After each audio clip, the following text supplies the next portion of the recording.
Bonjour, bonjour à toutes et à tous. 20 ans. Ça fait 20 ans que l'Université de la Terre accueille celles et ceux qui défrichent, imaginent, inventent, étudient, débattent, animent et agissent pour un monde vivable. Pas uniquement un monde où l'on peut vivre, un monde où l'on veut vivre. Il n'est pas ici question de survie, il est question d'envie. Et ces rencontres sont nées d'ailleurs de ce désir, celui de partager les savoirs le plus largement possible pour nous donner collectivement les moyens de réaliser les promesses de la transition écologique. Alors, à l'occasion d'un tel anniversaire, on pourrait être tenté de regarder en arrière, de se féliciter de l'émergence des sujets environnementaux dans le débat public et de leur meilleure prise en compte dans la stratégie des entreprises. Sauf que penser et agir pour le vivant, eh bien, ça nous impose de nous concentrer sur le présent pour mieux servir l'avenir.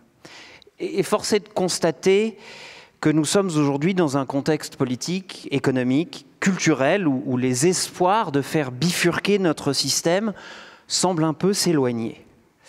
Mais la réalité, c'est que la transition écologique reste une question vitale. L'abandonner, c'est tout simplement nous condamner. Or, comme le défaitisme est un choix et que cela ne peut pas être le nôtre, c'est peut-être cela le rappel le plus important de cette 20e édition de l'Université de la Terre. Cette lutte auquel nous ne pouvons pas renoncer est collective.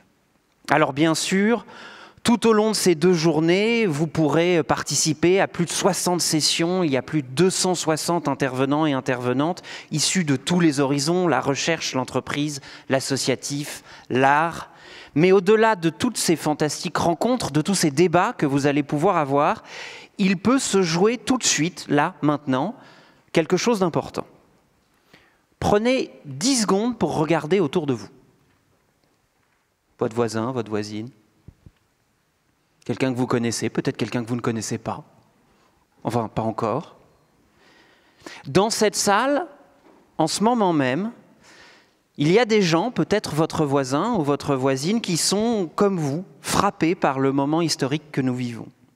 Et qui, comme vous, sont ici, convaincus que nous devons changer notre manière d'être sur cette planète. Alors évidemment, ça ne change pas le monde tout de suite, mais c'est peut-être un début. En tout cas, ce n'est sûrement pas une fin. Mesdames et messieurs, bienvenue à cette 20e édition de l'Université de la Terre.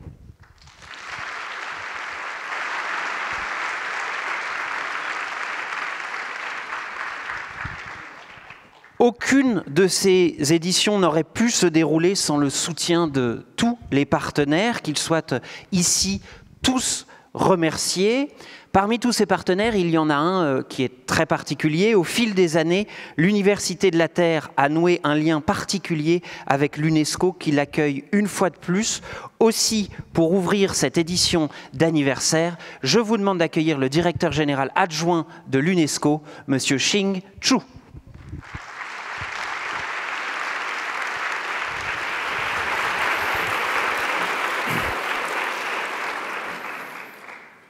Chers membres de la Fabrique d'Avenir, cher Jacques Huprest, Excellences, Mesdames et Messieurs, vous êtes chez vous à l'UNESCO pour cette 8e édition de l'Université de la Terre, à qui nous souhaitons joyeux anniversaire, elle qui fête ses 20 ans.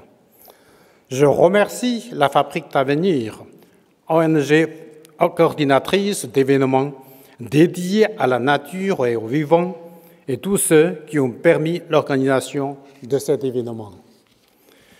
Chez vous, car l'UNESCO, Agence des Nations Unies pour l'éducation, la science, la culture et la communication, nous place à la bonne échelle pour relever ce défi qu'est la crise environnementale, l'échelle multilatérale. Unité au cœur du programme L'Homme et la biosphère, créé par l'UNESCO dès 1971, et avec lui, le réseau mondial des réserves de biosphère. 4 ans plus tard, voyait le jour le programme hydrologique intergouvernemental, dont nous célébrons cette année les 50e anniversaire. Toujours porté par la conviction que la coopération internationale est une des réponses aux crises du climat, de la biodiversité ou de la santé de l'océan.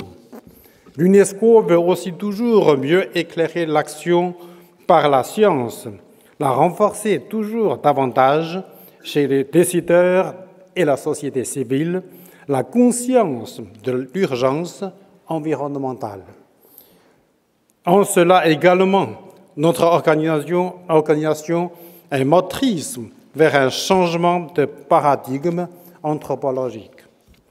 Depuis plus de 30 ans, notre programme pour la gestion des transformations sociales, MOST, contribue ainsi à resserrer les liens entre les chercheurs, éthiciens, sociétés civiles et décideurs au bénéfice des politiques climatiques.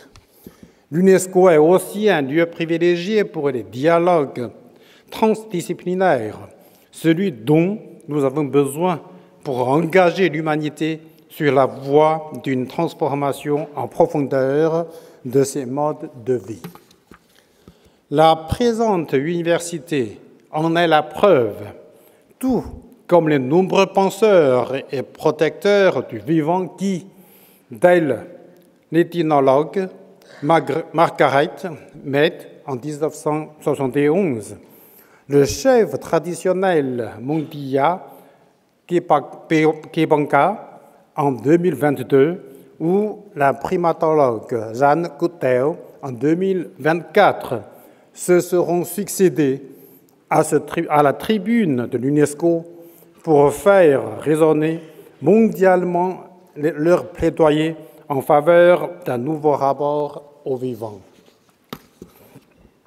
Pilier central du mandat de l'UNESCO, l'éducation est essentielle pour inscrire dans le temps long les changements de pensée,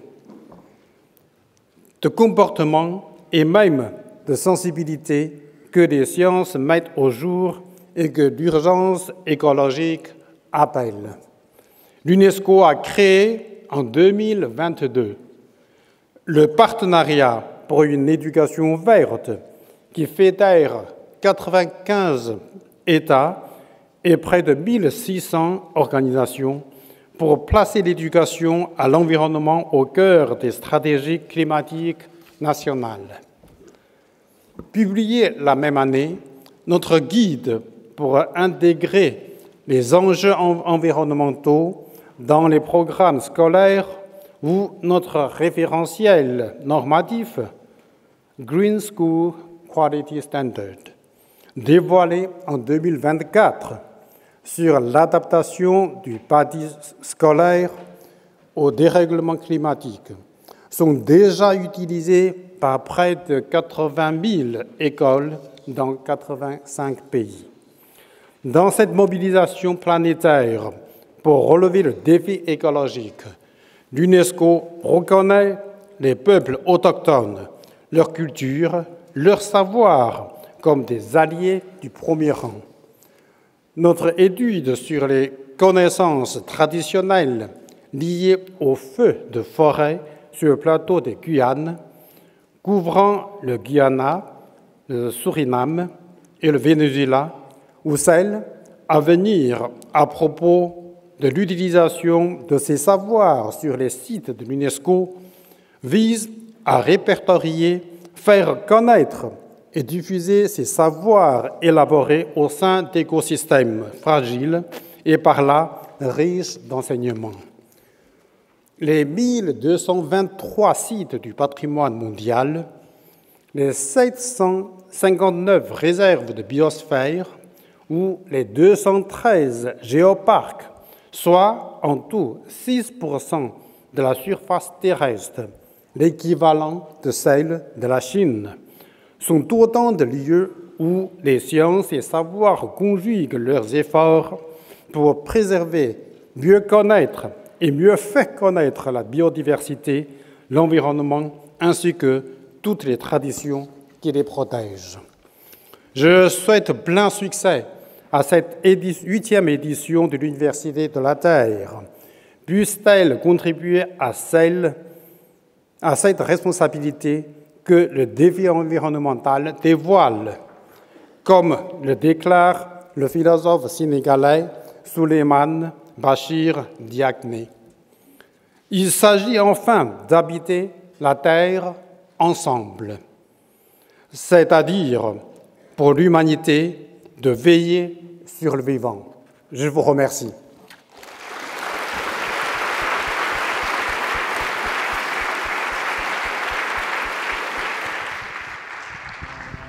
Et Marguerite. Marguerite. Le martin pêcheur. Martin le pêcheur. Le loup. Le loup. Loup. L'oursin. L'ourson. Le grand-duc. L'empereur. Le cousin. Les cousines. Nous faisons tout. Vous avez compris que c'était pas moi qui parlais. Le thème de cette édition, c'est nature égale futur. La programmation met en avant de nombreux sujets liés à la préservation de la biodiversité, la protection de la nature. C'est le sujet du film que nous venons de voir. Et il était du coup tout naturel que l'Office français de la biodiversité soit le parrain de cette 20e édition. Merci donc d'accueillir le directeur général de l'Office français de la biodiversité, Monsieur Olivier Thibault.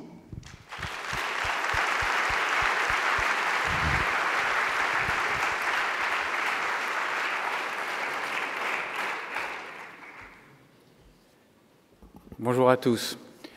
Du coup, on n'a pas vu la fin de notre film. Hein. Bon, je suis vraiment très heureux de pouvoir introduire ce bel événement, d'être parmi vous aujourd'hui. Et je dois dire que l'Office français de la biodiversité est particulièrement fier de pouvoir être parrain de cette année pour cet événement. Alors, nature égale futur. C'est un beau slogan. Pourquoi on a vraiment voulu s'engager et devenir parrain de cette édition ? En fait, on est parti d'un constat assez simple, qui est que nous tous, nous avons eu l'illusion peut-être que l'homme n'avait plus besoin de la nature pour vivre, et que grâce à la révolution industrielle, grâce à la maîtrise de l'énergie, grâce à l'intelligence artificielle aujourd'hui, on est plus fort que la nature, on n'a plus besoin de la nature, on peut s'exonérer de la nature. Et donc, évidemment, au bout d'un moment, on se rend compte, de façon de plus en plus douloureuse, qu'on est en train d'assister à la 6e extinction de masse et au gré des catastrophes climatiques, environnementales successives, que le système il se dérègle et que ça commence à impacter sérieusement nos vies. Et donc, premier point important, c'est que la nature, c'est pas que des petites bêtes, petites fleurs, grosses bêtes, papillons ou fleurs. Et c'est aussi des écosystèmes dont on dépend, des écosystèmes dont on fait partie. Et quand on tape sur les écosystèmes, finalement, on tape sur nous-mêmes. Et donc la nature, c'est aussi l'eau que l'on boit, l'air que l'on respire, les aliments qu'on mange, le cadre de vie dans lequel on habite. Et donc c'est bien de temps en temps de se rendre compte. Et donc l'objectif aujourd'hui, c'est bien de réapprendre à vivre avec la nature et pas sans ou contre la nature. Et pour ça, c'est crucial d'arriver à rassembler l'ensemble de la société et pas que les déjà hyper convaincus pour prendre en compte cette nature, pour vivre avec, pour construire des écosystèmes durables dans lesquels on s'y retrouve tous. Et parce que à partir du bon état de l'environnement dépend notre futur à nous tous. Et donc c'est pour cette raison qu'on a voulu s'engager, qu'on a voulu participer, qu'on a voulu mobiliser et devenir parrain de cette édition, parce que mobiliser, réunir, réfléchir pour mieux agir, contribuer au débat public, renforcer la sensibilisation, c'est ça qui nous anime. Alors je voudrais dire en introduction il faut être conscient que c'est toujours énormément de travail, d'énergie, de passion pour organiser des événements comme celui-là. C'est un vrai succès, j'en suis vraiment heureux. Donc je voudrais commencer par remercier tous ceux qui ont rendu ça possible, la Fabrique d'Avenir, tous les partenaires et aussi les équipes de l'OFB qui ont passé beaucoup de temps sur ce sujet. Je voudrais aussi remercier ceux qui nous accueillent aujourd'hui, l'UNESCO, sa directrice générale, son directeur général adjoint, pour l'accueil au sein de l'UNESCO, ces universités, parce que c'est un lieu tellement magnifique et c'est quand même chouette de voir que permettre des échanges, des débats d'experts, des témoignages de citoyens, travail d'artistes, dans un lieu où éducation, sciences et culture sont promus au service de la paix et du développement humain, Je veux dire, ça doit nous montrer la voie. L'Office français de la biodiversité, aujourd'hui, c'est à peu près 3000 personnes déployées dans les territoires français.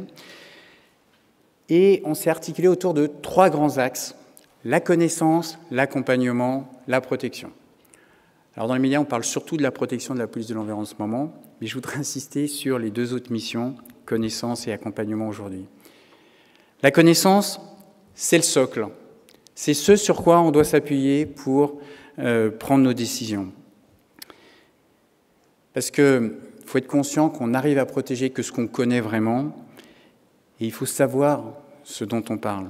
J'insiste sur ce point parce qu'on voit bien qu'en ce moment, on a la tentation de se dire qu'on connaît déjà tout, voire que l'intelligence artificielle va nous donner les réponses qu'on attend. Et on voit bien que certains pensent que des tweets sont beaucoup plus efficaces que des rapports publiés. Il faut savoir se réappuyer sur la science, sur les connaissances scientifiques. Et donc à l'OFB, on passe beaucoup de temps à collecter de l'information, la mettre en forme, la mettre à disposition sur des sites internet avec des indicateurs, et on travaille à rendre ça le plus accessible possible. Et ça nous permet de voir la situation dans laquelle on est, ça nous permet de voir les évolutions.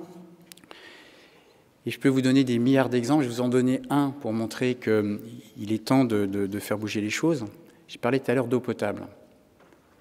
Peut-être êtes-vous conscient que depuis les années 80-90, en France, on a dû fermer 12 000 captages d'eau potable parce que nous n'avons pas été capables de les protéger. Les protéger notamment des produits phytosanitaires, mais aussi des pollutions de nos villes. Il en reste 33 000. Ça veut dire qu'on a fermé un quart de notre captage d'eau potable en France juste parce qu'on n'a pas su regarder ce qui se passait. Et donc il faut aussi protéger un peu. Alors on documente tout ça, on a des indicateurs qui permettent de montrer que la situation, elle n'évolue pas dans le bon sens. Alors une fois qu'on sait, c'est important, il faut changer. Changer, c'est bien, mais c'est difficile. Parce que c'est une chose de dire qu'on doit faire des changements transformateurs, c'en est une autre de les mettre vraiment en place. Et il faut bien être conscient qu'un changement d'habitude, c'est jamais facile. Et donc il faut montrer des solutions. Et pour moi, ce qui est le plus important et ce que j'adore dans la façon dont c'est présenté ici, c'est qu'il faut de l'espérance. Il faut montrer des choses qui marchent. Il faut montrer un chemin qu'on est capable de prendre. Et il faut aussi dire que aller dans la nature, ce n'est pas renoncer à vivre. Il y a des moyens d'être heureux, de bien vivre, sans mettre en l'air son environnement. Et ça, c'est vraiment important. Et un des avantages de la biodiversité, c'est que ça se voit et que ça marche quand on la restaure.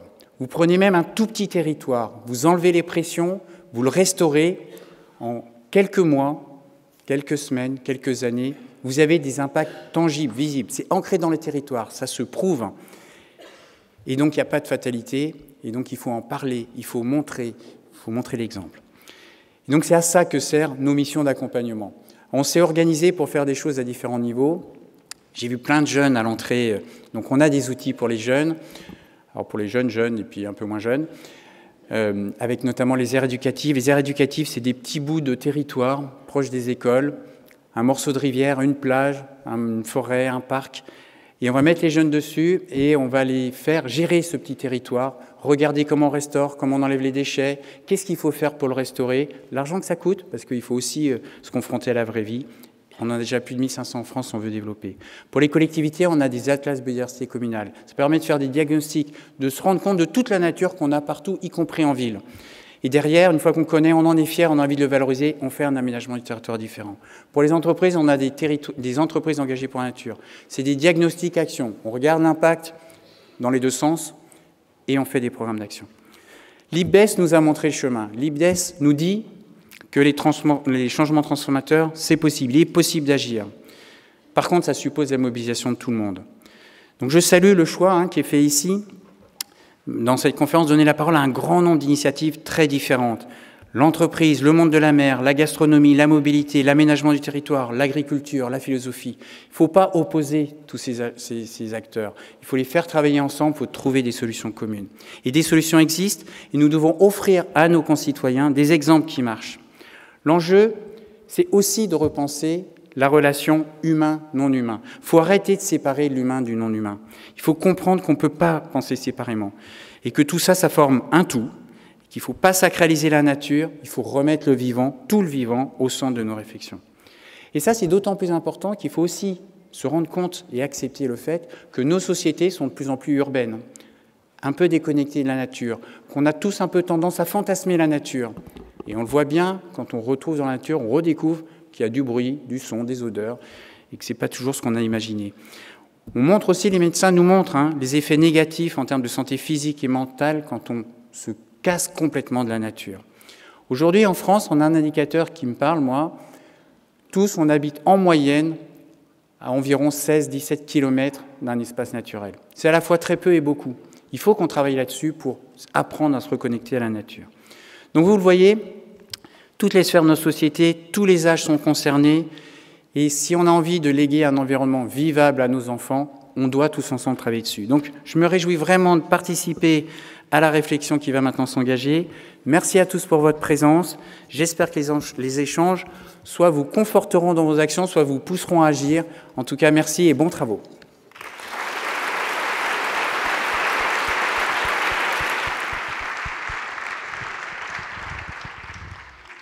Merci, Monsieur Thibault. Vous nous rappeliez à l'instant l'importance de se rendre compte de la proximité de cette biodiversité.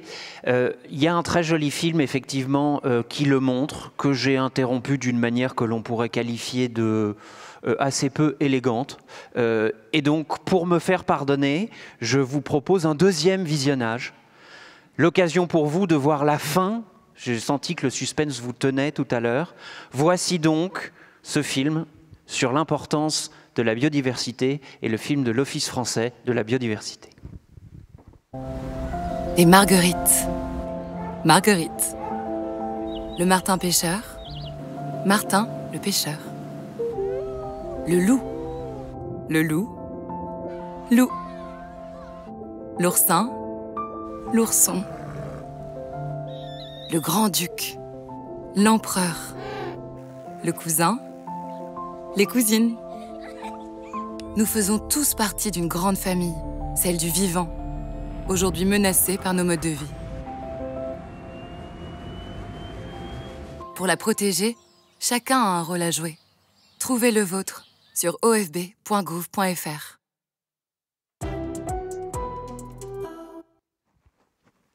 Je voulais que vous puissiez voir les histoires de loups, de Martin, de tous ces gens.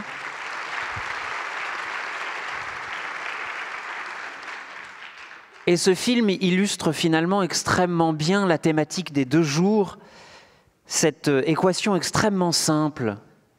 Il est même presque saisissant que nous devions encore aujourd'hui la défendre. Nature égale futur. La nature crée les conditions de notre vie et de notre survie. Nous n'aurons pas de futur si nous n'arrêtons pas de la détruire. C'est finalement assez simple. Et une fois qu'on a dit ça, tout reste à faire. D'ailleurs, je suis sûr, au fond, qu'il y a beaucoup d'entre vous qui aiment s'y ressourcer, qui aspirent à vivre plus proche de la nature, peut-être, et voudraient même la protéger plutôt que l'exploiter.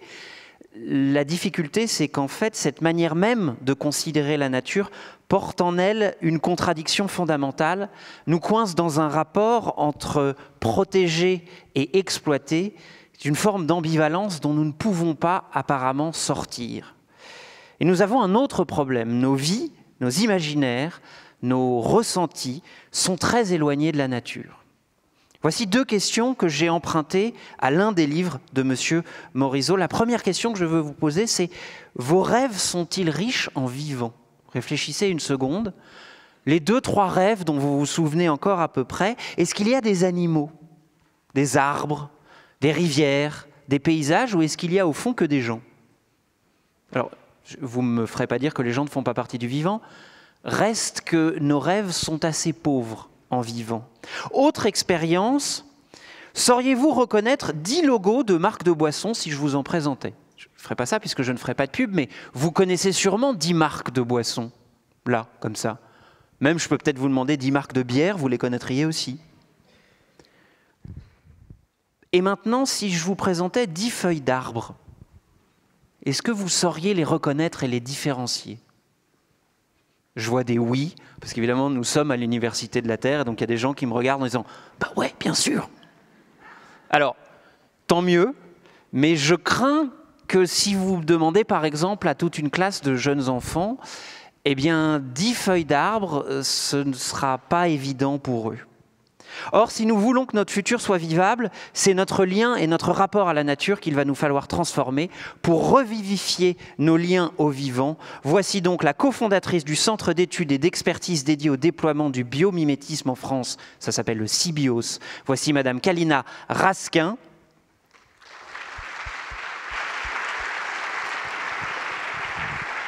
L'anthropologue, auteur notamment de Par-delà nature et culture, ainsi que du très récent Ethnographie des mondes à venir, le professeur émérite au Collège de France, Monsieur Philippe Descola.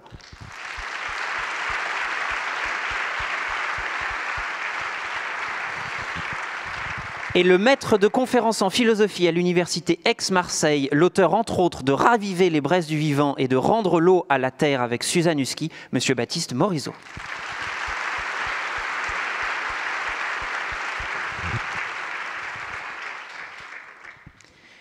Bonsoir, merci beaucoup à tous les trois d'être avec nous pour ouvrir cette Université de la Terre, pour essayer de mieux en comprendre le sujet nature égale futur, penser et agir pour un monde vivable.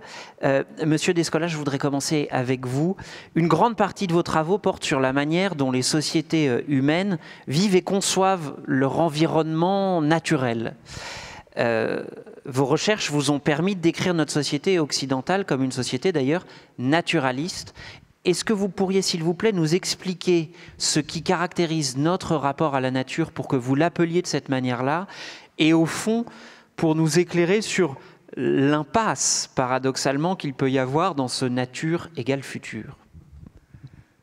Le naturalisme, c'est simplement l'idée que la nature existe. C'est que nous sommes modernes, nous, Européens, Occidentaux, parce que nous croyons que la nature existe, c'est-à-dire que nous croyons qu'il y a en dehors de nous, autour de nous, et en partie en nous aussi, un monde qui s'est dessiné dans son extériorité il y a quelques siècles, à partir du XVIIe siècle pour l'essentiel dans les textes, un peu plus tôt dans les images, et vis-à-vis duquel il fallait prendre position, c'est-à-dire c'était un domaine à connaître, le domaine des non-humains, c'était un domaine qu'il fallait exploiter, qui était composé de ressources, et qui, de ce point de vue-là, était un ensemble devenait un ensemble de choses, alors que dans les périodes précédentes, et en particulier au Moyen-Âge, dominait l'idée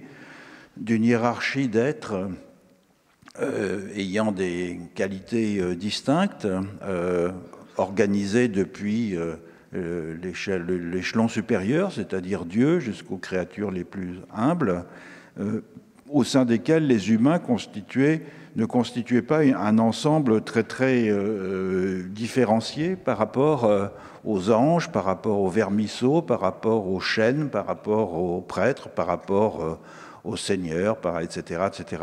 Le tout était organisé selon une hiérarchie, et tout d'un coup s'est mis en place ce système que j'appelle naturaliste, et qui a mis à distance l'ensemble des non-humains, et qui a été une des conditions pour le développement de l'exploitation des non-humains. C'est-à-dire c'était des choses, donc on pouvait s'en servir comme de ressources pour les utiliser pour le bien-être de l'humanité. Et donc il a été une des conditions, avec le colonialisme, du surgissement du capitalisme, du système capitaliste, et donc de la dévastation de la terre dont nous sommes à présent témoins dans une période où celle-ci n'a fait que s'accélérer au cours des dernières décennies. C'est-à-dire que paradoxalement, en se plaçant dans ce cadre-là, en se disant nature égale futur, dans l'intention de préserver cette nature pour sauver notre futur, nous nous réinscrivons néanmoins dans ce cadre, c'est-à-dire que nous restons dans cette manière de penser la nature comme extérieure à nous. Il nous faudrait la protéger parce que nous en sommes supérieurs, et donc malgré notre volonté de faire mieux, nous restons dans ce paradigme. Oui, dans un même mouvement, nous exploitons la nature, et lorsque les effets de cette exploitation deviennent visibles à l'œil nu, c'est-à-dire lorsqu'elle est dévastée, lorsque les écosystèmes sont détruit, lorsque, comme on l'a dit tout à l'heure, nous assistons à la 6e extinction de masse des espèces, à ce moment-là, il faut réagir. Et on réagit en protégeant non pas la nature en tant que telle, mais certains espaces de la nature, qui sont en particulier ceux qui, au XIXe siècle, ont été vus comme étant des espaces récréatifs. Au fond, au XIXe siècle, avec le développement de l'industrialisation, la destruction des milieux a fait prendre conscience qu'une perte irréversible était en cours, qui n'est pas du tout analysée, bien sûr, dans les mêmes termes que ceux que nous utilisons à présent, et qui a conduit, au fond, à célébrer le plaisir de la dilection de se promener dans la nature, d'observer des littoraux, de se marcher dans les montagnes, etc., etc., et qui a été la source romantique, en quelque sorte, d'une approche différente de la nature. Je voudrais souligner le fait que ce terme de nature, qui existe dans les langues européennes, qui vient du latin, natura, n'existe dans aucune autre langue que les langues européennes. Et donc, c'est pas que le mot n'existe pas, mais c'est que le concept que ce mot désigne n'existe pas non plus dans d'autres civilisations. Mais progressivement, y compris dans l'enceinte de cette organisation internationale qu'est l'UNESCO, le mot nature s'est répandu, alors que dans beaucoup de langues des représentants des différents pays qui travaillent dans cette institution, ce mot n'existe pas. Et lorsque, à la fin du XIXe siècle, au début du XXe siècle, on a commencé à traduire les textes philosophiques européens dans des grandes langues de civilisation, comme le chinois ou le japonais, il a fallu des trésors d'imagination lexicographique pour inventer des termes qui essayent de rendre compte d'une façon approximative de ce que nous entendons par la nature. C'est-à-dire qu'au fond, nous avons non seulement inventé la nature, mais nous avons aussi généralisé l'emploi de cette notion. Et évidemment, continuer à parler de la nature dans ces conditions, pour un futur différent, c'est continuer, c'est perpétuer, en quelque sorte, cette division. C'est pour ça que j'essaye de ne pas trop employer ce mot de nature, qui porte en lui-même, dans ce concept, cette séparation originaire, caractéristique du naturalisme, et qui constitue, l'emploi même du mot pose problème. Alors justement, quel mot faudrait-il employer, Monsieur Morisot? Dans vos écrits, vous parlez du vivant, et vous insistez aussi sur l'importance du vocable « autre ». Rajouter dans les phrases l'idée juste qu'il y a d'autres vivants, d'autres sensibles. Lexicalement, on devrait parler de quoi? Je reconnais pas un sentiment de nécessité à la question pour une raison toute simple, c'est que je crois que la question lexicale n'est pas dominante. Le métier de Philippe, et comme les miens en tant que chercheur, c'est de questionner l'héritage des concepts et l'inconscient qui charrie. C'est surtout pas de légiférer sur les mots et de déterminer quels mots une société doit ou ne doit pas employer.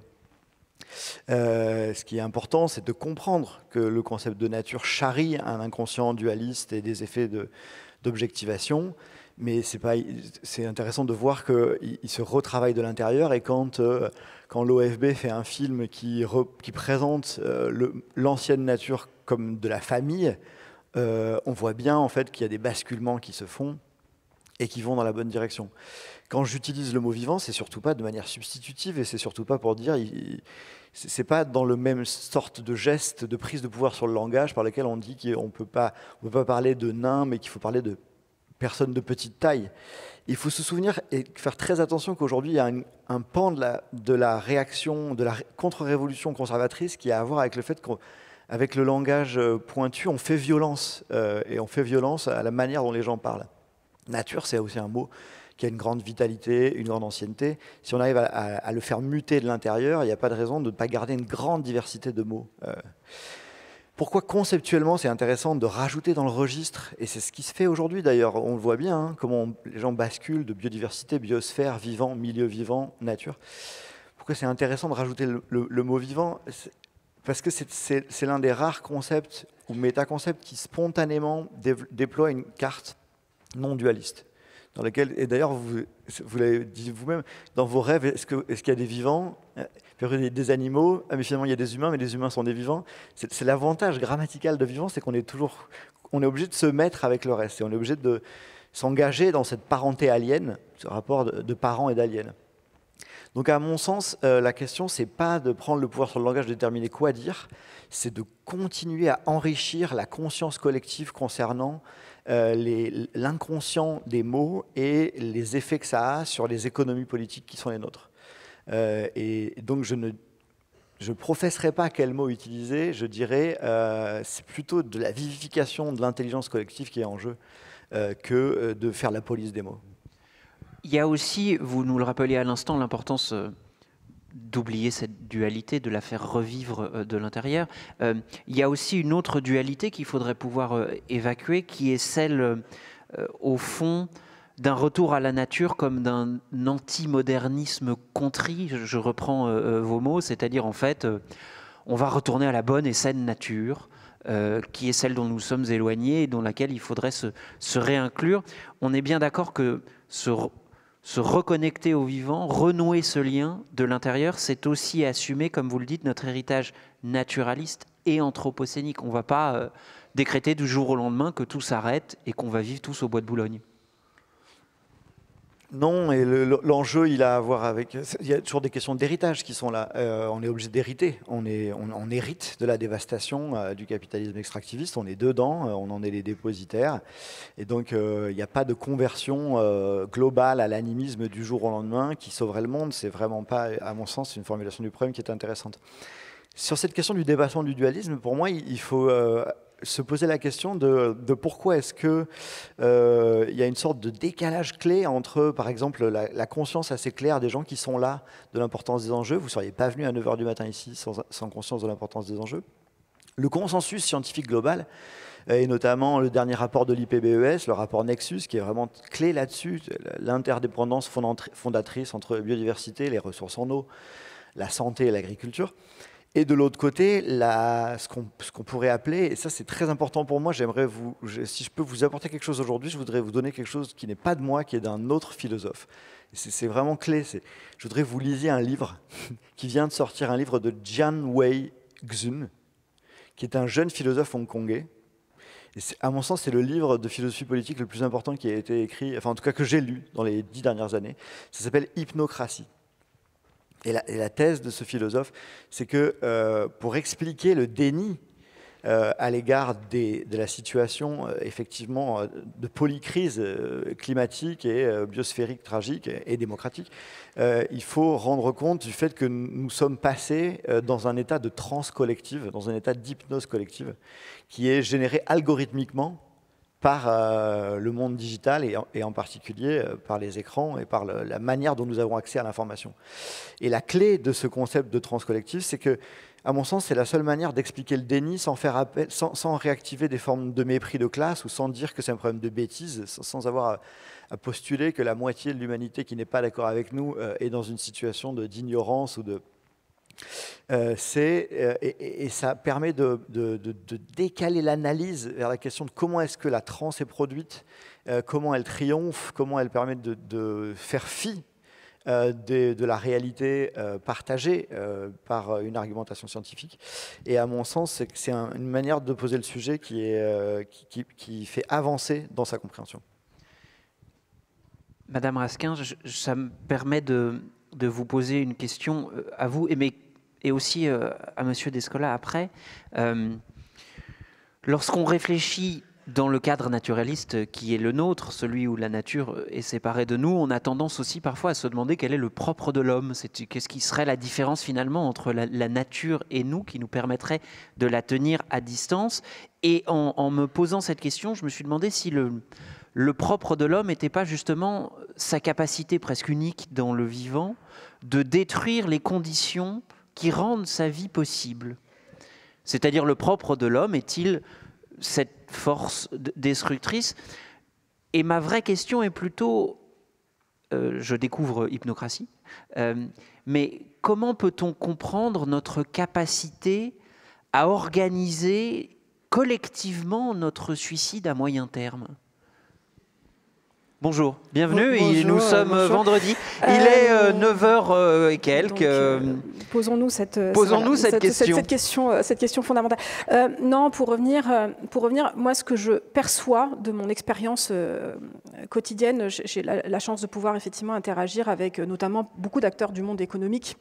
Et on va dire que le monde économique est évidemment grandement responsable et les modèles économiques qu'on a développés grandement responsables de la situation dans laquelle nous nous trouvons. Et ce que je trouve assez interpellant, c'est malgré effectivement l'accès à la connaissance scientifique, malgré un certain nombre de rapports qui interpellent, les décideurs de ces entreprises, je pense sincèrement, n'ont pas réellement en tête les ordres de grandeur dont on parle. Je pense qu'il y a vraiment cette difficulté d'appréhender la notion de cause à effet et des impacts. Certaines entreprises, je pense, avec beaucoup de bonne foi, ont l'impression de faire des choses qui ont de l'impact et de changer la donne, sauf qu'en fait, effectivement, l'impact n'est pas là. Et je l'ai vu, je vous donne une petite anecdote, hein, c'est une petite anecdote qui n'a pas, surtout qui je pense qui va choquer pas mal de gens dans cette salle et dans cette assemblée, de me retrouver comme ça dans une formation de très haut niveau, exécutive, avec des gens en face, dirigeants d'entreprise, et qui... je fais une conférence sur le sujet du biomimétisme, aux interfaces avec l'environnement, et un des dirigeants vient me voir en fin de session et me dit « Ah là là, merci de parler d'environnement, vous savez, moi j'y suis très sensible, d'ailleurs, j'ai vu le film Demain, ça m'a complètement métamorphosé, etc. » Donc on discute un petit peu, et puis au bout d'un moment, je lui dis « Bon, et du coup, avec vos contraintes professionnelles, quand même, vous arriveriez à, par exemple, moins prendre l'avion ?» Il me dit « Ah non, je prends encore beaucoup l'avion, mais je prends plus de bain. » Voilà. Et donc, vous avez des gens hautement éduqués qui ont des rôles de décisionnaires, qui ont accès à tous ces rapports disponibles et qui, je pense, de bonne foi, ont l'impression de faire des choses bien, mais qui n'ont absolument pas en tête les ordres de grandeur dont on parle et les bascules radicales, j'ose employer ce mot, de modes de vie quotidiens dans lesquels ils vont devoir s'inscrire pour pouvoir réduire l'intensité de dégradation du climat et de la biodiversité dans lesquels nous sommes. Donc on est dans des radicalités et des changements à la fois de posture et de modèles de société qui sont beaucoup trop... La marche est beaucoup trop haute pour la plupart des interlocuteurs, décideurs que nous avons en face de nous. Ça conduit à un renoncement profond dans ce que nous connaissons aujourd'hui et dans l'image que nous nous faisons aujourd'hui de la modernité. Et pour moi, en tout cas dans l'interaction que moi j'ai avec un certain nombre de ces personnes qui auraient le pouvoir d'agir, c'est qu'ils n'ont pas la perception réelle des ordres de grandeur dont nous parlons. Vous parliez à l'instant d'un problème de modernité. Le biomimétisme pourrait être un moyen de parvenir à cette modernité, c'est-à-dire de trouver une nouvelle démarche d'innovation inspirée de la nature. Est-ce qu'il faut là aussi comprendre que ce serait une vision utilitariste de la nature, c'est-à-dire on s'inspirerait de la nature et on préserverait la nature parce qu'elle nous permettrait de produire différemment mais davantage. Le biomimétisme est-il un utilitarisme ? Alors en tout cas pas dans la vision que nous défendons dans la coopérative que je représente, la coopérative CEBIOS. Ce qui est intéressant quand on observe d'un point de vue scientifique le vivant, alors peut-être pour redonner quelques éléments peut-être de définition du biomimétisme pour ceux qui ne seraient pas familiers, le biomimétisme consiste à comprendre et observer scientifiquement les organismes biologiques et les phénomènes biologiques qui s'y produisent. N'importe quel organisme biologique est un système, que ce soit la cellule ou un écosystème naturel, qui doit gérer des flux d'informations, de matière et d'énergie. Donc typiquement des systèmes très similaires à n'importe quel système dans le vivant, le système humain, les macrosystèmes que les Homo sapiens eux-mêmes ont développés. Et donc de comprendre comment scientifiquement fonctionnent ces systèmes biologiques et de voir quels apprentissages on peut en tirer. Le vivant, dans son ensemble, effectivement, à titre personnel et au CBIOS, on n'utilise pas cette terminologie de nature, justement pour réancrer profondément Homo sapiens dans le système vivant plus large auquel il appartient. Ces systèmes biologiques, ils fonctionnent dans un cahier des charges façonné par l'évolution, avec une coévolution entre la biomasse et la biodiversité terrestre et la biosphère, puisqu'on a de l'oxygène aujourd'hui parce qu'on a des systèmes biologiques qui ont à un moment donné produit cet oxygène-là. Donc on a cette coévolution permanente entre système biologique et biosphère et environnement, on va dire, géologique. Et donc ces systèmes biologiques-là, ils ont un cahier des charges extrêmement exigeant. Les systèmes biologiques, les systèmes vivants au sens large du terme, nous en faisons partie, respectent les limites planétaires. Parce que d'un point de vue de l'évolution, c'est une question de survie. Le vivant fonctionne à l'énergie solaire. Le vivant fonctionne aux énergies renouvelables. Le vivant séquestre le carbone. Le vivant construit de la matière à part d'éléments largement abondants. Le vivant sait gérer de façon extrêmement sobre l'information, et pourtant l'information est ô combien cruciale. Aucun organisme vivant ne survivrait s'il n'avait pas des capteurs, des senseurs et un système extrêmement performant de gestion de l'information et du signal.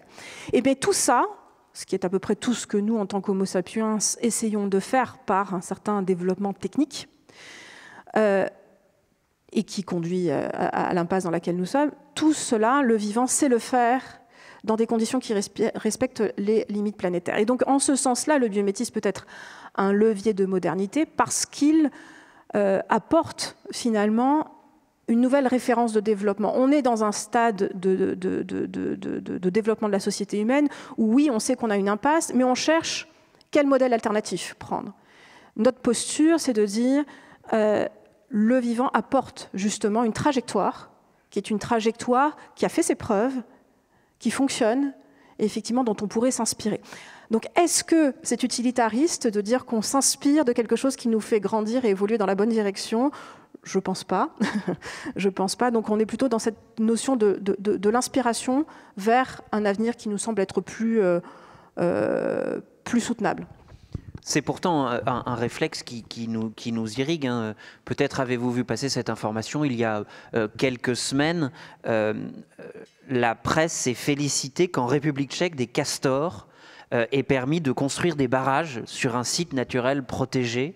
Et les titres étaient grâce aux castors, 1 million d'euros économisés. Merci pour les castors qui donc nous permettent d'économiser de l'argent. Reste que le castor est castor indépendamment du bien qu'il nous apporte. Et vous disiez à l'instant à quel point le vivant sait vivre dans ces systèmes limités en les respectant, sauf nous. Je vous repose donc la question, Monsieur Descola. Vous avez eu l'expérience très rare de vivre parmi des hommes et des femmes qui n'ont pas un rapport naturaliste à la nature, qui la voient et qui s'y inscrivent différemment. Comment comprenez-vous donc que le momo que nous sommes, c'est un concept de M. Morisot aussi, le moderne moyen, comment comprenez-vous qu'il peut détruire à ce point son lien au vivant et son environnement ? Vous parliez tout à l'heure du propre de l'homme, c'est un sujet de dissertation de philosophie, c'est un sujet un peu casse-gueule. En général, la meilleure réponse est de dire qu'il n'y en a pas, précisément, que ce qui caractérise l'homme, c'est de ne pas avoir de propre. Et une autre façon de le formuler, c'est de dire que c'est un producteur de diversité. Un producteur de diversité en ce sens qu'il n'a de cesse de fabriquer de la différence en son sein, c'est-à-dire vis-à-vis des collectifs voisins. Et ça a été très bien formulé par un sociologue et philosophe, Gabriel Tarde, lorsqu'il écrivait « Exister, c'est différer ». Comment se fait-il que ce producteur de diversité se trouve à un certain moment de sa trajectoire à produire au contraire de l'uniformité, de l'uniformisation, c'est-à-dire à faire disparaître non seulement la diversité biologique, mais la diversité des cultures, la diversité des langues, et à essayer, par le moyen de la colonisation et de la globalisation des échanges, de fabriquer une sorte de méga culture universelle. C'est pas l'homme en tant que tel, évidemment. L'homme en tant que tel, c'est une abstraction, c'est un système qui a engendré cela. C'est un système qui est le capitalisme industriel, qui a été en partie constitué à partir de cette révolution anthropologique qui est le naturalisme. Et la meilleure façon de s'en apercevoir, effectivement, c'est ce que les anthropologues nous rapportent, et c'est ce que j'ai eu l'occasion de faire, et j'ai eu le bonheur de vivre, en effet, comme vous l'avez dit tout à l'heure, avec une population qui ne détruit pas la nature, pour employer la terminologie officielle, et qui non seulement ne la détruit pas, mais la fabrique. C'est-à-dire qu'on sait maintenant, grâce aux travaux d'ethnoécologie, que l'Amazonie est une forêt en grande partie anthropogénique, c'est-à-dire que les façons culturelles des Amérindiens qui se sont développées au fil des millénaires, c'est-à-dire depuis la domestication des principales plantes cultivées dans cette région du monde, le manioc, la patate douce, les cacahuètes, etc., étaient fondées sur non seulement la domestication, c'est-à-dire l'entretien sous couvert forestier de certaines plantes qui sont devenues ensuite des cultigènes, donc des plantes domestiquées, mais aussi la transplantation dans les jardins, qui sont des jardins itinérants et qui n'ont pas vocation à durer plus de quelques années, de plantes sylvestres. Et ce phénomène, répété au fil des siècles et des millénaires, fait que les plantes sylvestres transplantées dans les jardins survivent mieux à la forêt de recrue que les plantes domestiques.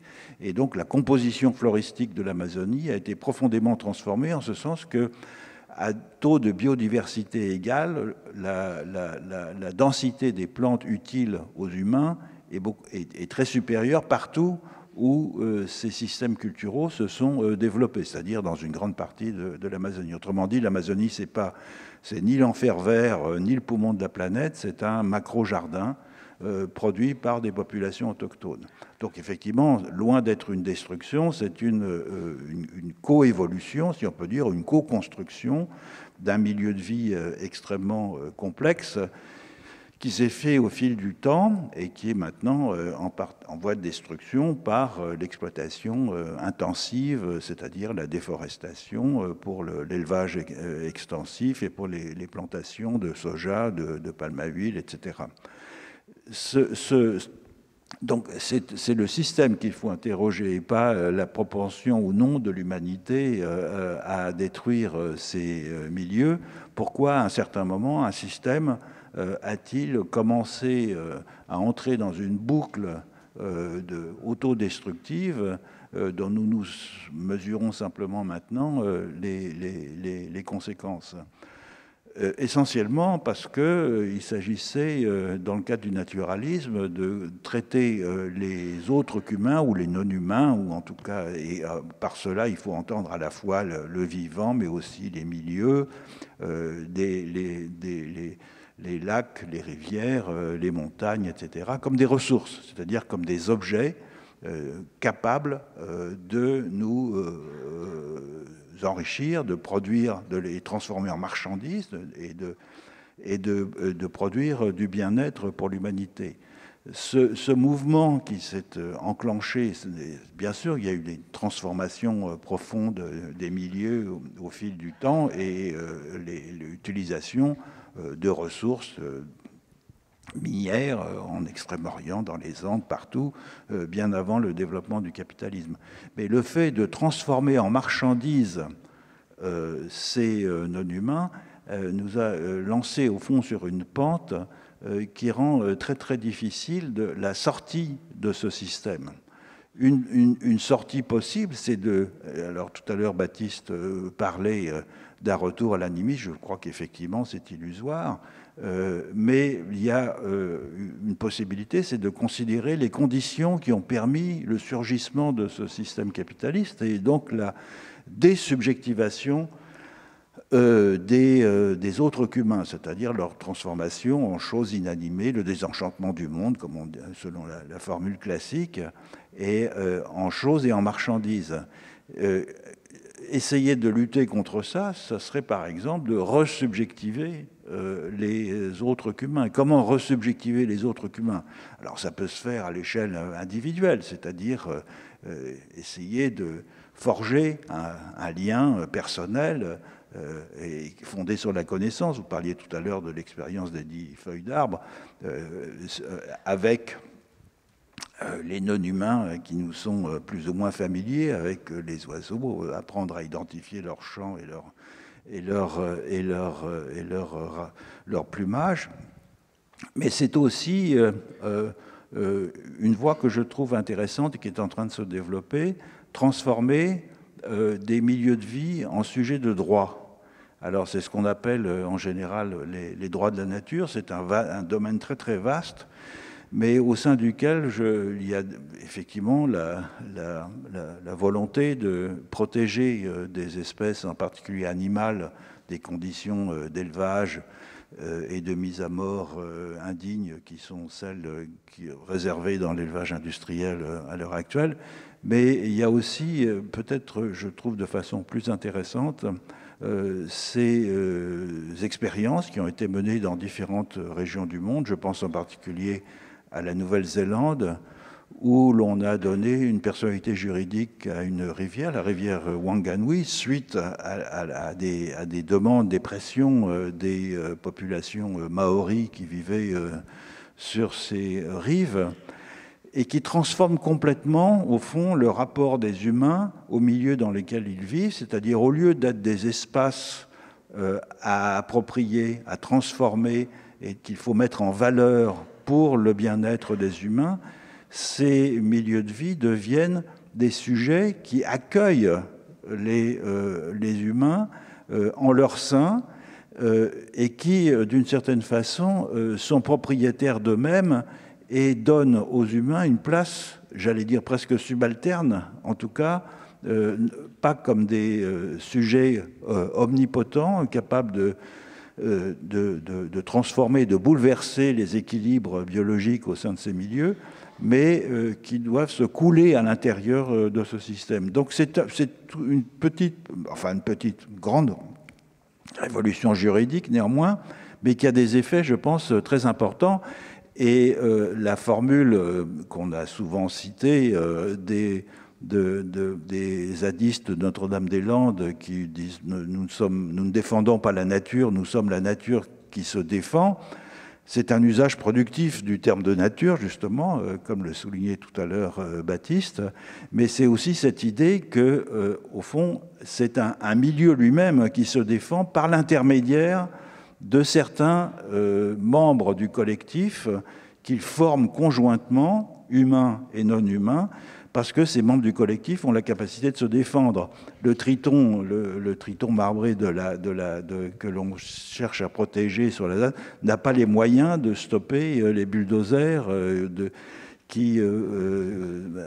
ou les camions de CRS qui voulaient transformer ce morceau de bocage en un aéroport.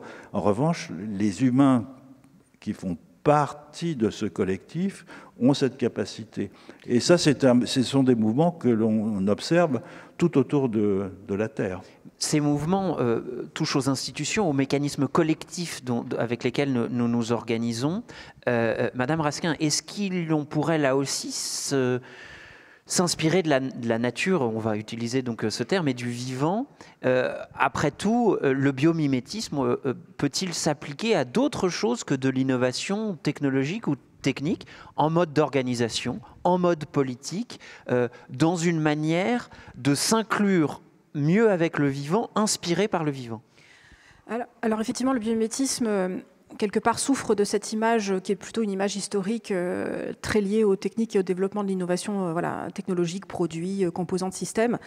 Tout simplement pour des raisons voilà, de maturité, d'une maturité de connaissance et de science. C'est beaucoup plus facile d'étudier une composante d'un système qu'un système dans son ensemble et dans sa complexité, de l'appréhender dans la description des interrelations à des échelles croissantes. C'est forcément beaucoup plus compliqué. Donc le biomimétisme assez naturellement a progressé avec les sciences de description du vivant, aussi bien aux échelles cellulaires qu'aux grands écosystèmes. Et on voit effectivement apparaître de nouvelles façons d'appréhender ce biomimétisme à de plus grandes échelles sur les organisations, comment comprendre ces interactions interespèces, la place que vont jouer des grandes typologies d'espèces dans chaque écosystème et quelle typologie d'imitation on pourrait faire pour décentraliser, pour circulariser les flux de matière, d'énergie, d'information, ce que font les écosystèmes naturels, là où nous fonctionnons essentiellement sur des modalités qui sont des modalités très linéaires, depuis des intrants jusqu'à des extrants qui vont être en général du déchet. Donc il y a aujourd'hui un nombre croissant d'entités qui regardent effectivement et qui essayent de se baser sur la compréhension de la dynamique des systèmes biologiques pour essayer de reproduire des dynamiques qui sont des dynamiques organisationnelles. Mais on peut aussi regarder ça d'un point de vue plus stratégique et je fais un clin d'œil à mon confrère Olivier Amand qui est juste là. Il pose la question de la performance. Que veut dire la nouvelle définition de la performance aujourd'hui? La performance d'une organisation, la performance d'une industrie, la performance d'une société.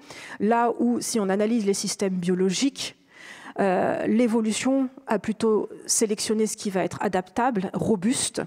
Et donc, en fait, on s'aperçoit que la plupart des systèmes biologiques vont être légèrement sous-performants, mais pour pouvoir être beaucoup plus adaptables. Et donc, il y a aujourd'hui, effectivement, sous l'impulsion d'Olivier et d'autres, des réflexions sur justement comment appréhender demain le fonctionnement d'une organisation humaine en interfaçage avec le reste du vivant, pour pouvoir atteindre cette robustesse collective. Pardonnez-moi, oui. Mais comment est-ce qu'on adapte ça concrètement, du coup, cette notion, par exemple, de sous-performance systémique, de se dire, en fait, on n'est pas au max tout le temps, parce que s'il y a besoin, eh bien, on retrouve des ressources dans une entreprise, dans une organisation. Comment est-ce qu'on l'adapte? Est-ce qu'il y a quelqu'un, par exemple, qui ne travaille pas tout le temps, qui est là au cas où? Vous allez avoir par exemple des choses très simples qu'on va faire. Dans le vivant, par exemple, vous avez un système qui s'appelle souvent, vous avez des redondances. Vous allez avoir la capacité, comme vous allez l'avoir dans des systèmes de sécurité qu'on peut avoir, des systèmes de redondance où à un moment donné, quand il y en a un qui va être défaillant, vous avez toujours les deux autres qui sont présents. Ça, d'un point de vue de la performance, vous dites, non, en fait, on devrait faire un seul et même système, pas consommer et paralléliser des choses, parce qu'en fait, ça consomme plus de ressources, ça consomme plus d'énergie, c'est plus dissipatif, mais en fait, c'est plus robuste. Je donne un exemple tout simplement de la question de la redondance. Idem dans la diversité. La diversité fait aussi partie des stratégies qui assurent une robustesse et une résilience. C'est d'ailleurs la façon dont, quand on décrit en écologie scientifique les systèmes biologiques, vous avez cette idée que la robustesse des écosystèmes, elle vient à la fois de cette question de la redondance, mais aussi de la diversité. C'est que vous allez avoir plusieurs espèces qui vont être en capacité de fournir finalement les mêmes fonctions ou des fonctions connexes dans un écosystème. Et donc, quand il y en a une d'entre elles qui flanche, les autres sont capables aussi de prendre le relais. Donc, c'est aussi cette diversité de scénarios de développement qui assure ça. Et donc, c'est des choses qu'on applique déjà sans se rendre réellement compte qu'on fait finalement et qu'on reproduit des systèmes qui ressemblent beaucoup aux systèmes biologiques. Nous entendons ici l'importance de se reconnecter au vivant. On a compris également que la notion même d'anthropocène fait voler en éclats cette distinction qu'on a si longtemps entretenue. Dès lors que nous avons modifié le climat de la planète, il n'est plus possible de penser que nous sommes extérieurs à la nature. On peut s'en inspirer. on peut réemployer, revivifier ce mot. On peut se dire entre nous, là, le vendredi, qu'il faut sauver cette planète, que c'est bien, que c'est important, que c'est moral, que c'est nécessaire. Reste que nous vivons actuellement un moment politique, culturel, économique très saisissant et qui tranche peut-être avec un optimisme que vous avez peut-être ressenti aussi, celui à un moment d'un frémissement où on s'est dit peut-être qu'on peut faire un peu bifurquer notre système. Peut-être qu'en fait, là, les entreprises, les gouvernants ont compris qu'il fallait nécessairement s'aligner avec les forces du vivant et non plus les maîtriser, et non plus les maltraiter, et non plus les détruire. Bon, si vous avez encore cet espoir, n'hésitez pas à venir me voir à la fin de la conférence pour me dire comment vous faites. Parce que nous vivons quand même un moment de retour et de réaction qui est saisissant. J'essaye de vous en faire sourire, mais l'heure est grave. Et donc, je pose mes notes, je laisse tomber tout ce que j'ai préparé, et je voudrais qu'on essaye de comprendre comment ce moment est advenu et surtout comment on peut s'en sortir. Monsieur Morisot, lorsque vous nous parlez d'une crise de la sensibilité, lorsque vous nous avez écrit qu'il fallait à un moment pouvoir se reconnecter au vivant par une expérience notamment intellectuelle mais aussi sensorielle. Face à cette réaction, comment vous la comprenez? Comment est-ce que vous qui avez parlé de ce cosmos endormi qu'on nous faisait vivre, là comment on le réveille? Donc moi, j'ai jamais parlé de reconnexion au vivant. C'est pas du tout un concept qui est clé pour moi. Et surtout, j'aimerais juste pointer le paradoxe que je trouve fascinant, qui est que le problème de la connexion, se reconnecter, c'est un problème de Wi-Fi. Donc c'est fascinant d'aller mobiliser la métaphore la plus digitale pour parler de revenir au monde qui nous a fait. Mais moi, ce qui m'intéresse, en effet, c'est très important pour moi, c'est d'essayer de s'extraire un petit peu du consensus qu'on partage, et je suis ravi qu'on le partage, je suis ravi de voir qu'il y a autant de gens qui le partagent, et qui continuent à explorer des chemins de solutions, à penser à la pointe des enjeux, et pour se demander aussi pourquoi est-ce que, en effet, le moment où on a cru qu'on allait pouvoir constituer une forme au moins d'avant-garde culturelle dans la transformation des rapports à nos milieux de vie, s'est refermé assez brusquement avec toute une série de crises géopolitiques collectives.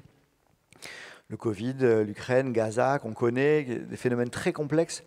Et moi, j'aime, avec une sorte de contre-révolution réactionnaire qui prend la forme d'une droitisation des votes et d'un déni du changement climatique et de la polycrise environnementale. C'est un phénomène bien évidemment abyssal, très difficile à penser. J'aimerais juste me pointer un phénomène qui me fascine parce que je crois qu'il permet de comprendre comment justement le dualisme va travailler jusque dans de la sociologie électorale fine et ce que ça nous dit de comment on a perdu, on est en train de perdre et pourquoi. Le point qui me fascine, c'est toute une série de cas, de régions qui vont être frappées, qui ont une tendance à voter plutôt pour des formations écologistes ou de gauche, une sensibilité de style écologique, qui vont être frappées par des bouleversements, en l'occurrence des inondations, corrélés nettement au changement climatique, et qui en réponse, pendant les municipales par exemple, vont basculer en vote Rassemblement national à dominante. Et ça, pour moi, quand je l'ai vu, je ne peux pas rentrer dans la finesse, mais je l'ai vu on l'a vu dans le Pas-de-Calais, ça a été assez fascinant. Et puis il y a le cas de Valence, ces inondations à Valence, et de la manière dont Vox, le parti d'extrême droite, a récupéré la chose. Et la clé, c'est quoi? Moi, j'ai enquêté sociologiquement sur qu'est-ce qui s'est passé, comment ce basculement contre-intuitif pour nous peut se produire. Et alors, dans le Pas-de-Calais, la formule, elle est claire. En tout cas, mon indice, c'est clair. C'est une formule des gens qui disent, en fait, c'est à cause des écolos. C'est à cause des écolos, parce que les écolos nous ont interdit de curer les rivières. Comme nous n'avons pas pu curer les rivières, il y a eu des inondations. Et les écolos nous ont interdit de curer les rivières pour les grenouilles. Donc, factuellement, je vous rassure, ce n'est pas ce qui s'est passé. Dans l'écologie réelle qui a eu lieu, ce n'est pas ce qui s'est passé. À Valence, discours de Vox, c'est la faute des écolos. Les écolos ont interdit de nettoyer le bois dans les rivières, ce qui a généré des phénomènes de embâcle sur embâcle débâcle pour les poissons. Et qu'est-ce que c'est ça, la clé? La clé, ça tient en une formule qui est fascinante et qui, à mon sens, révèle une sorte de pulsion politique clé qui est une des composantes de ce phénomène très complexe qui est de la contre-révolution anti-écologique. C'est il existe, je vous formule la pulsion, et donc si jamais vous la ressentez de temps en temps, c'est intéressant de s'interroger. C'est un sentiment, une pulsion politique majeure qui est, il y a un système qui fait passer des moins légitimes que moi avant moi. Alors, on reconnaît cette pulsion, moi je l'appelle la pulsion des urgences. Quand on fait de la philosophie de terrain, on est régulièrement aux urgences. Si vous vous souvenez de la dernière fois où vous êtes allé aux urgences, vous arrivez dans le bâtiment, vous signez un papier, vous avez mal, vous êtes en souffrance, sinon vous n'arrivez pas aux urgences. On vous met sur une chaise, puis vous avez d'un côté la porte d'entrée, puis de l'autre la porte de l'hôpital de lumière où on va vous traiter. Et puis fatalement, il y a des gens qui rentrent et puis qui sont traités avant vous. Et au début, vous acceptez, ah oui, c'est plus grave, ils ont plus de souffrance que vous les laissez passer. Puis au bout d'une heure, vous commencez à les examiner en vous demandant, mais est-ce que vraiment ils ont plus mal que moi? Puis alors à la deuxième heure, vous êtes vraiment en train de vous dire, non mais là, est-ce que vraiment c'est sûr que lui c'est plus grave que moi? Parce que j'ai mal en plus. Parce que j'ai mal, exactement. Parce que le point de l'affaire, c'est un sentiment de souffrance et de vulnérabilité. C'est une détresse, pour le dire de manière plus fine. Et donc, moi, ce qui me fascine dans cette pulsion politique, c'est qu'on voit bien comment le moins légitime que moi que le système fait passer avant moi est un signifiant flottant. C'est une forme vide. En fait, on peut mettre des migrants dedans, on peut mettre des minorités sexuelles ou genrées, et on peut mettre des grenouilles, et on peut mettre des poissons. Et ce qui se passe, c'est qu'on met la nature. Et donc voilà, en fait, voilà qui sont ceux qui portent une pensée ou un discours d'écologie politique du point de vue d'un pan de la société qui quand même prend aujourd'hui une masse. Nous sommes un système qui essaie de faire passer des moins légitimes que les gens, que les habitants humains, avant eux, par exemple des grenouilles, par exemple des poissons, par exemple la nature en général. Et donc là, on voit bien que c'est l'inconscient dualiste qui est la clé. C'est parce que la grenouille est considérée comme une espèce séparée, menacée, fragile, et qu'il y a des gens qui vont dire les grenouilles sont plus importantes que vous. Et on ressent, en plus, moi je ne suis pas du tout aligné avec ce discours. Ce que je veux dire par là, c'est que j'ai l'impression que c'est fondamental de comprendre les pulsions politiques qui sont indépendamment du savoir. Et là, on parle de savoir, nous on est aussi des sachants, et les savoirs sont constitués, ils sont omniprésents à l'OFB, et vraiment aussi une institution très importante qu'il faut protéger à cet égard. Les savoirs sont là. C'est les pulsions politiques qui sont le problème aujourd'hui. C'est pas l'absence de savoir.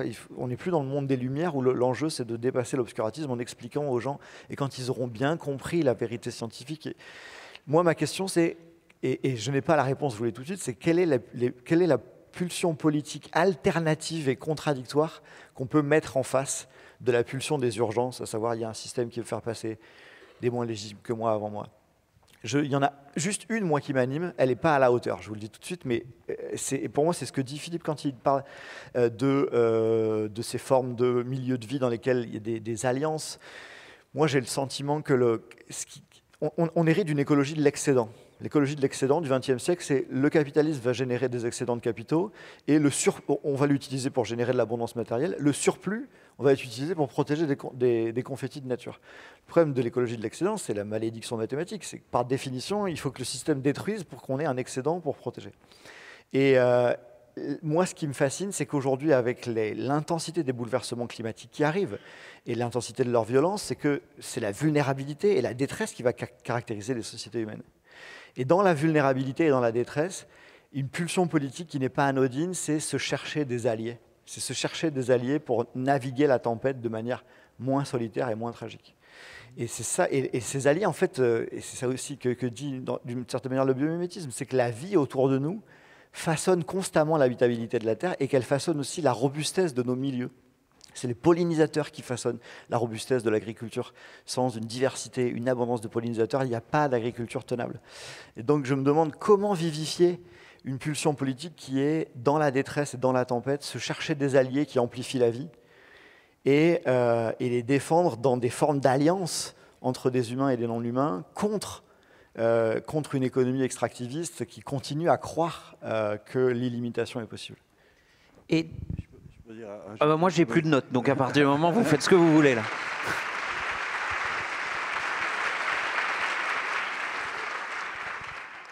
Ce que dit Baptiste est très juste, de son diagnostic, et en particulier, j'ai été frappé comme toi par la réaction des habitants du Nord face aux inondations et au vote Front National qui en a résulté, un peu comme si il y avait un syndrome de Cassandre et que on voulait mettre à mort les porteurs de mauvaises nouvelles.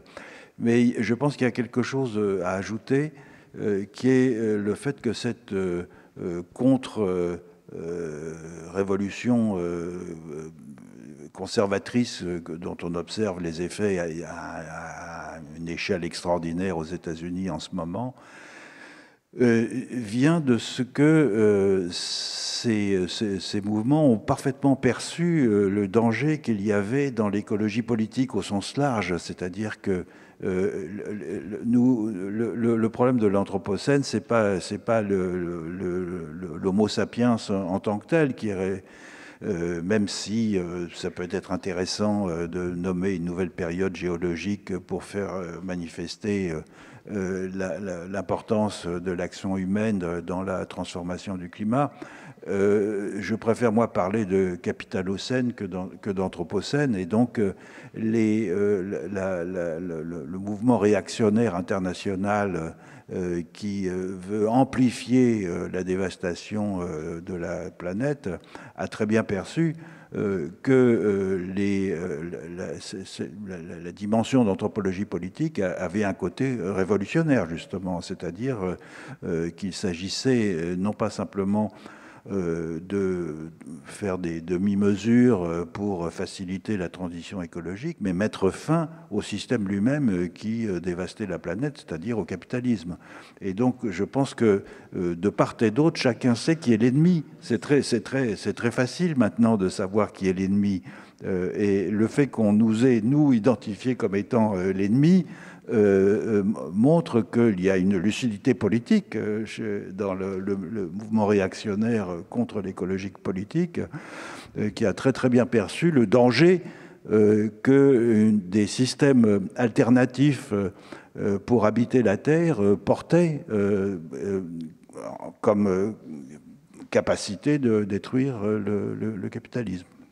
Lucidité politique qui va jusqu'à s'en réapproprier un peu les termes, hein, l'écologie de bon sens, enfin tout un tas de termes qui fleurissent autour de cette idée de réappropriation et de diversion de ce flux, qui permet aussi d'oublier que dans ce monde qui arrive et que nous vivons aussi déjà, qui est un monde où l'incertitude va régner, le vivant peut être notre meilleur allié. Madame Raskin, au fond, ces alliés pour revivifier ces pulsions de vie, on peut les retrouver dans le vivant, parce que, non pas parce qu'ils nous seront utiles, mais parce qu'en fait, ils nous sont indispensables. Il n'y a pas de vie sans eux.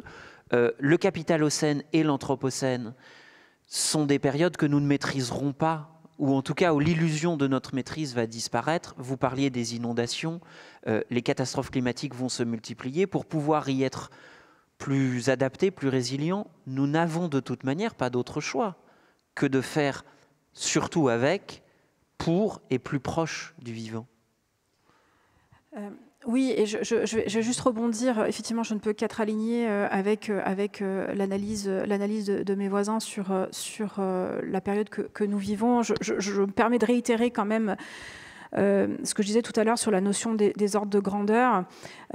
C'est qu'effectivement, ce qui s'est passé dans le Nord-Pas-de-Calais va sans doute se reproduire à plein d'autres endroits, qu'on va avoir des pluviométries qu'on n'a pas connues depuis des générations.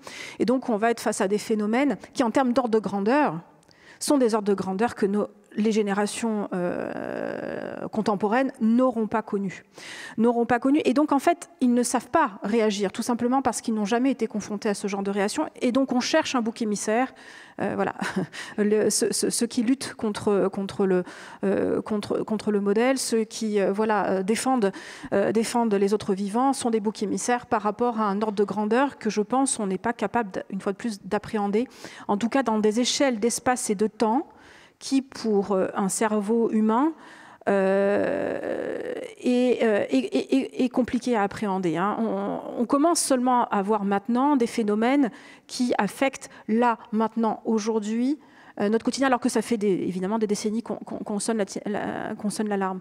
Je pense qu'on a vraiment cette très grande difficulté à aller, je reviens là-dessus, sur la radicalité dans laquelle il va falloir s'inscrire. Et c'est cette radicalité dans la bascule à opérer qui fait peur à des décideurs et contre lesquels ils freinent, parce que la transition est difficile à opérer, la transition va être brutale et douloureuse, et donc cette transition, on n'ose pas l'aborder.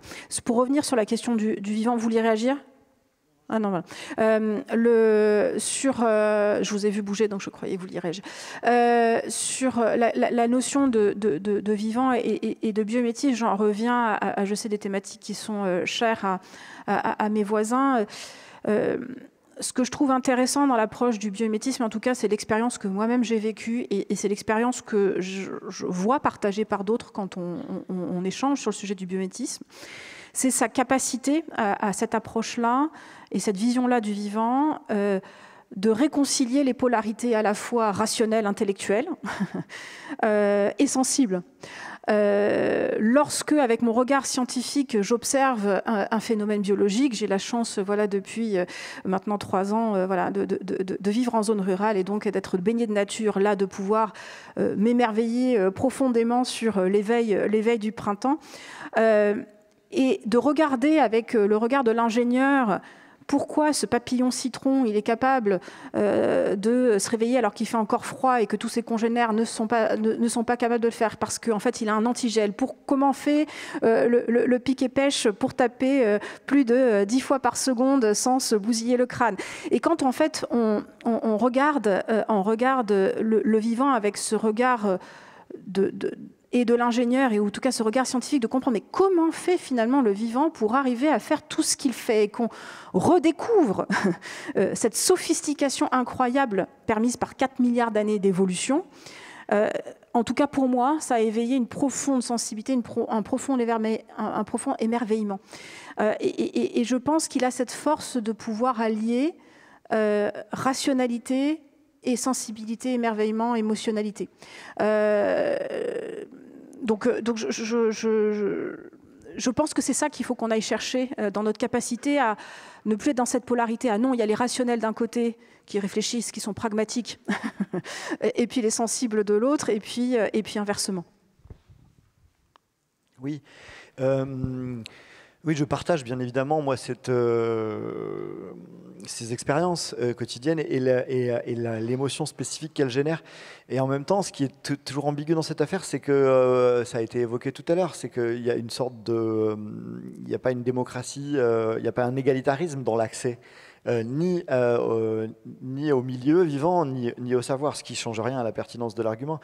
Et moi, mon point, pour réagir à ça, c'est ça fait longtemps que je travaille sur pourquoi est-ce que j'ai un sentiment philosophique que cette idée des 4 milliards d'années du vivant qui nous a façonné dans des coévolutions a un pouvoir, je dirais, d'ancrage et dans un monde de tempêtes et de bouleversements, notamment politiques. Et il y a quelque chose qui m'anime beaucoup. Moi, je suis un héritier de la révolution, de l'humanisme. Et dans l'humanisme, il y a cette idée quand même qu'on va récuser la capacité de Dieu ou de la nature à nous imposer notre loi.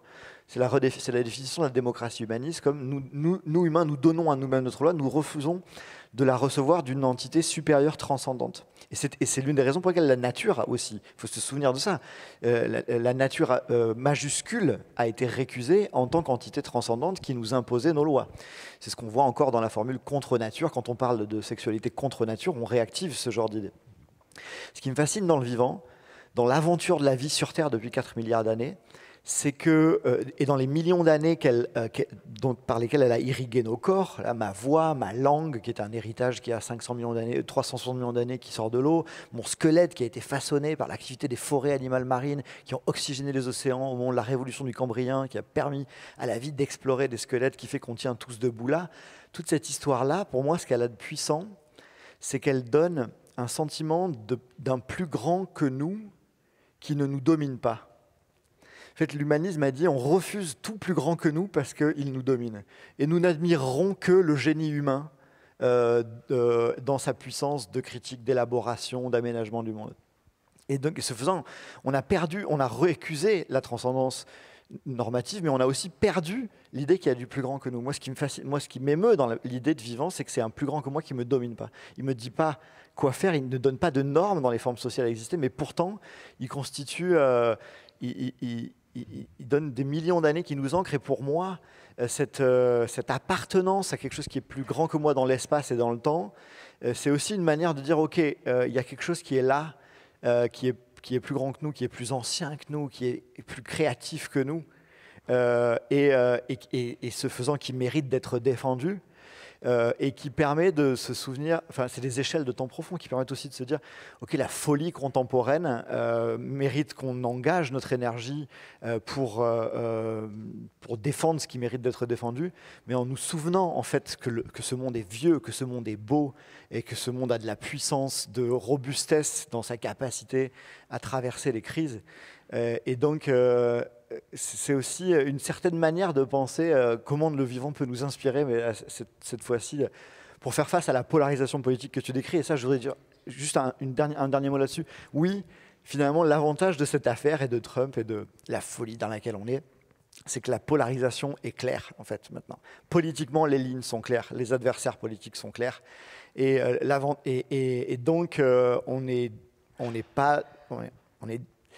actuellement pas dans le camp, on est dans le camp des perdants actuellement, mais au moins les lignes sont claires et les malentendus qui ont permis de continuer à faire avancer le système de limitation sont en pleine lumière. Et donc, qu'est-ce qu'on fait à partir de là? Oui, je peux...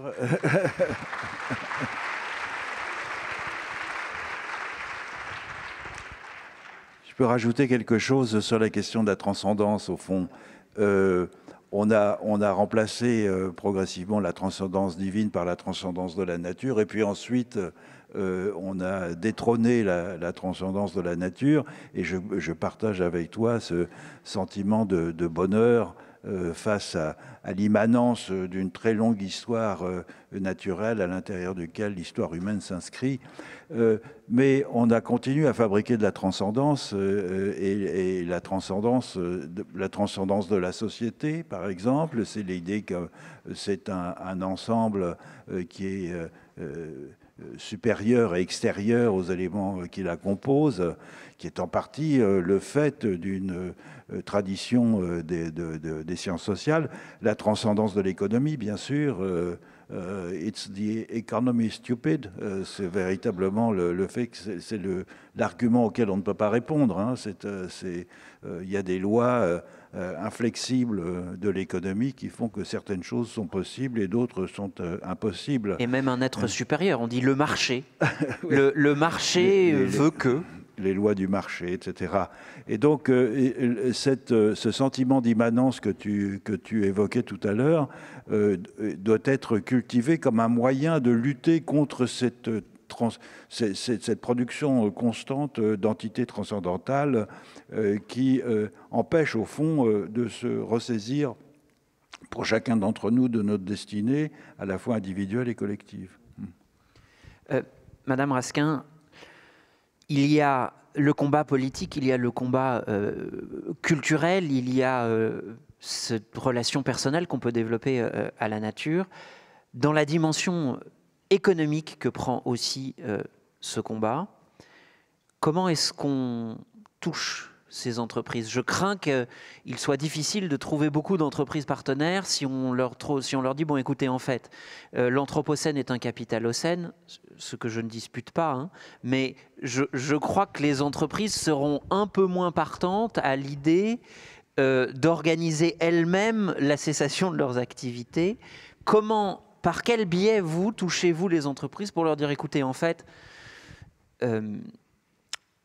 sur une planète morte, il n'y a pas de business. Donc comment peut-on transformer... Merci. Quelle est la porte d'entrée? Comment vous les touchez? J'adorerais arriver à leur ouvrir à ce point voilà, des perspectives autres. Moi, je sens quand même alors c'est trop lent, c'est beaucoup trop lent, mais je sens quand même une évolution dans beaucoup d'entreprises, pas toutes, ça dépend des secteurs d'activité, ça dépend des modèles économiques sous-jacents. mais quand même, on voit arriver, notamment dans la lignée de cette notion de la société à mission, de qu'est-ce que voudra dire l'entreprise demain au sens de l'entreprendre, de qu'est-ce que ces êtres humains qui collaborent entre eux pour une raison d'être, quelle va être cette raison d'être demain. Et de plus en plus d'entreprises quand même font évoluer vers leur raison d'être vers la contribution à la capacité à régénérer, à restaurer des écosystèmes biologiques et faire en sorte de rendre à nouveau compatibles leurs activités avec les fonctionnements des écosystèmes.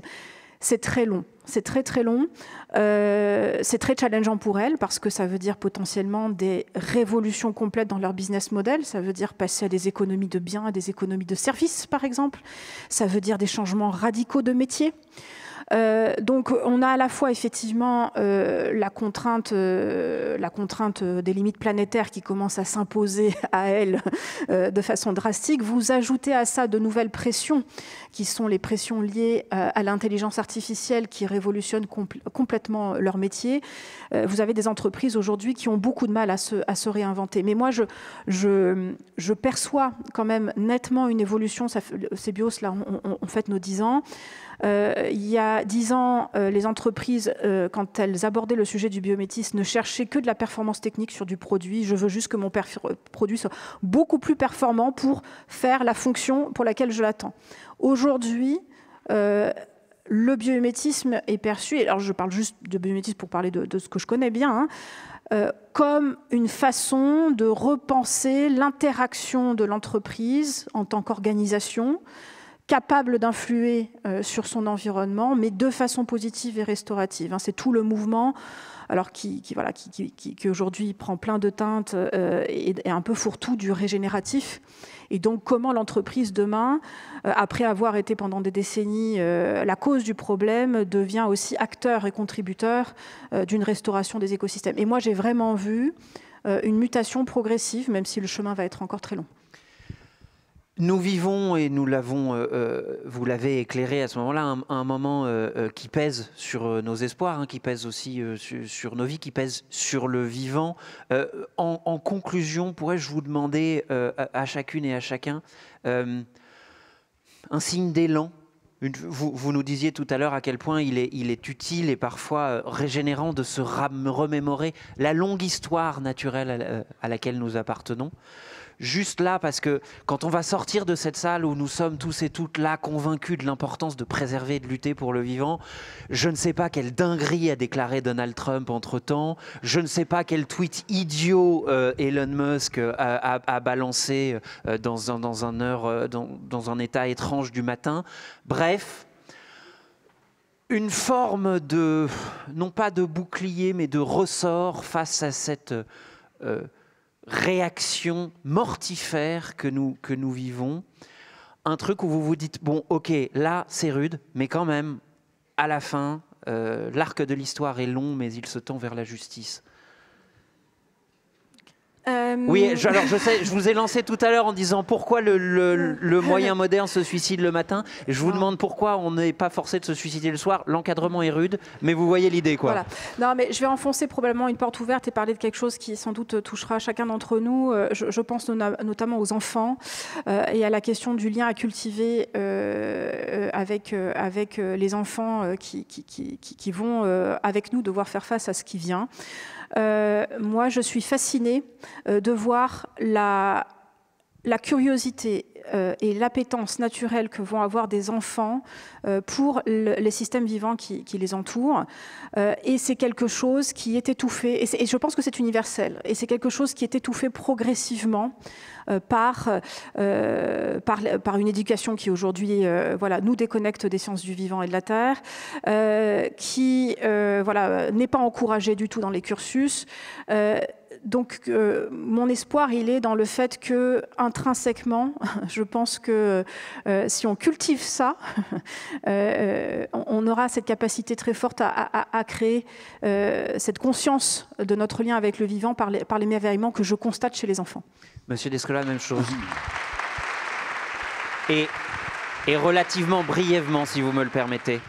Alors, mon espoir, il est dans les marges, et dans les marginaux, c'est-à-dire dans tout ce qui, à la périphérie, va grignoter le centre, le cœur de la machine destructrice.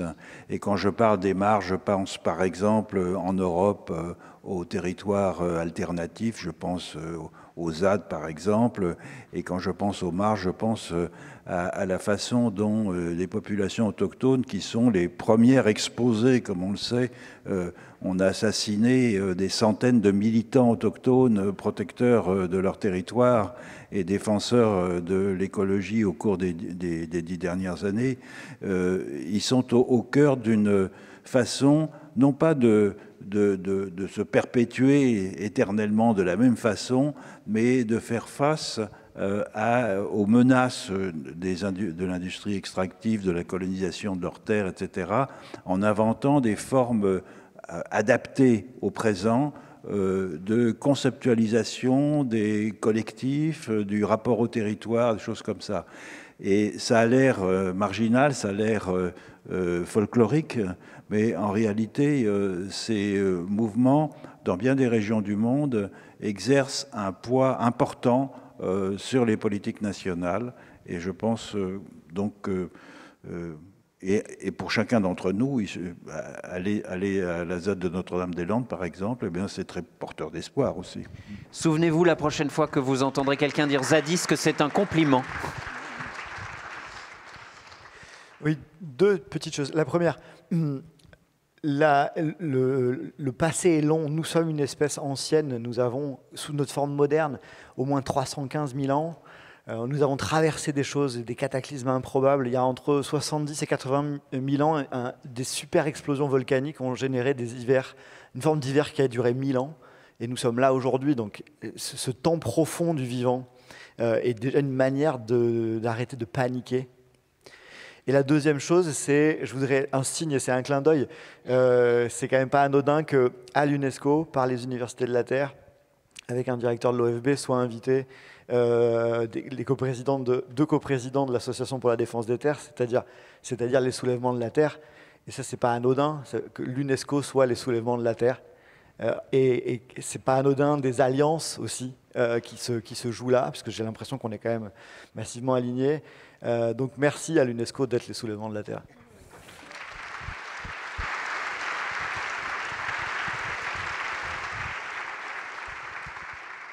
Si vous me permettez de me prêter très brièvement au même exercice, moi j'ai deux signaux qui vont m'aider à survivre à la prochaine tempête de tweets que je devrais chroniquer car je suis journaliste. La première, c'est de vous avoir eu à nos côtés ce matin et de vous avoir entendu. Merci beaucoup à tous les trois. Et la deuxième, c'est que vous soyez tous là, ici aussi avec nous. Merci donc à nos invités, merci beaucoup à vous. Nous vous souhaitons un fantastique sommet, un fantastique Université de la Terre. Il y a 60 sessions, ça va être absolument dingue. Vous allez entendre des trucs de l'IA, des castors, de tout ce que vous voulez. Ça commence ici même, dans une demi-heure. Soyez heureux, au moins pendant 2 jours, ce sera toujours ça de prix.